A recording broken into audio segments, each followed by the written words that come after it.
Aujourd'hui, plus rien n'échappe à la qualité durable, pas même les chambres d'hôtes. Les propriétaires doivent en revanche respecter un cahier des charges assez lourd, pas moins de 80 critères, écologiques, économiques, culturels.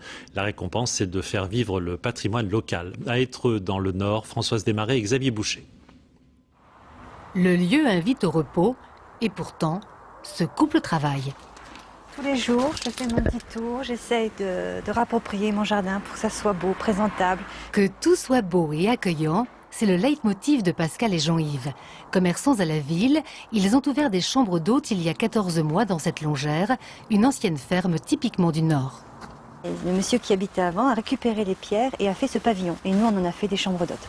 Tout ici rappelle le patrimoine local, même la décoration des chambres. Dans celle-ci, clin d'œil au textile, si prospère autrefois dans le Nord. Alors voici une chambre qu'on a voulu décorer dans l'esprit de la région, avec des coloris noirs, bien sûr, qui pour nous symbolisaient le charbon, la mine, les terrils, le gris, la sidérurgie, la ferronnerie, tout ce qui est métal, et qui était la richesse de notre patrimoine régional. Sur les murs, des reproductions du peintre Matisse, né à quelques kilomètres de là. Pascal et Jean-Yves ont à cœur de mettre en valeur la culture et l'histoire nordiste, un engagement récompensé par le label Chambre de qualité durable, mis en place par leur département. Voilà, on va chercher le lait dans une ferme, un producteur local. Faire travailler les producteurs du village fait aussi partie de la charte.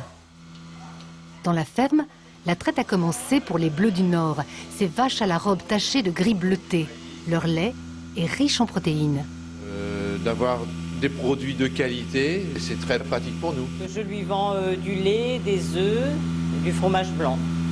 Ça nous fait un petit plus, quoi. Tous ces produits serviront à Pascal pour offrir à ses hôtes des préparations à base de produits frais.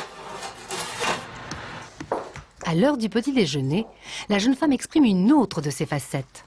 J'essaye à chaque fois, tous les matins, quand je peux, de changer un petit peu ma décoration de table pour faire la surprise à mes hôtes. Ce matin-là, l'inspiration est printanière. Ça va commencer à pousser, les crocus, les jacinthes. Donc j'essaye de donner un avant-goût des beaux jours.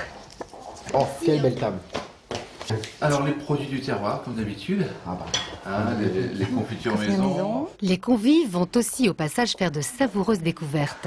Tarte à la cassonade. Autrement dit, la tarte au sucre, plus exactement à la vergeoise, issue de la betterave. Une révélation pour ces touristes venus de Provence. Très beau, très parfumé, ouais, très beau. Un petit goût de vanille. Ça apporte un petit côté caramélisé,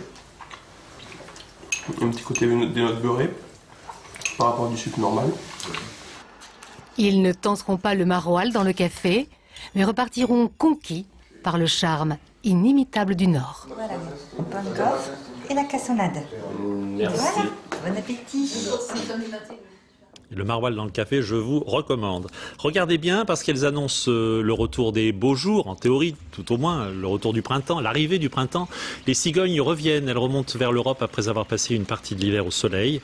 Elles sont en pleine migration et on peut déjà les apercevoir dans le sud de la France, comme sur ces images tournées à Latte dans l'Hérault par Frédéric Bernheim.